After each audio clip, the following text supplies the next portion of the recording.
Friends, இதுதான் என்னுடைய makeup room. ஷாப்ஸியில் வாங்கின இந்த கலர் ட்ராயர். இதில் என்னென்ன இருக்குதுன்னு நான் 1 by 1 உங்களுக்கு காட்ட போகிறேன் ஃப்ரெண்ட்ஸ். மேல் போர்ஷனில் நான் hair oil, powder, comb, mirror இதெல்லாம் வச்சுருக்கேன் ஃப்ரெண்ட்ஸ். ஃபஸ்ட்டு ட்ராவில் எல்லா கிளட்ச் கிளிப்பும் போட்டு வச்சுருக்கேன்.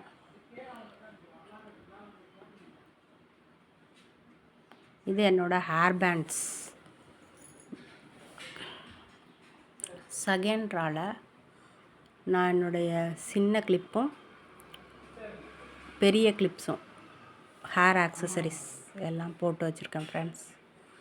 தேர்ட் ட்ராயரில் நான் பட்டர்ஃப்ளை கிளிப்ஸ்லாம் ஒரு பாக்ஸில் வச்சுருக்கேன். கீழே என்னோடய மேக்கப் ஐட்டம் ஆல்ரெடி உங்களுக்கு காமிச்சது தான். இது பட்டர்ஃப்ளை கிளிப்ஸ். ஃபோர்த் ட்ராவில் நான் என்னோடய ஸ்டோன் கிளிப்ஸ் எல்லாம் ஆர்கனைஸ் பண்ணி வச்சுருக்கேன் ஃப்ரெண்ட்ஸ். ஒரு ட்ரேயில் போட்டு வச்சுருக்கேன் ஸ்டோன் கிளிப்ஸ்லாம். லாஸ்ட்டாக இந்த ட்ராயரில் நான் என்னோடய நெக் செயின்ஸ், மணி ஐட்டம்ஸ்லாம் வச்சுருக்கேன்.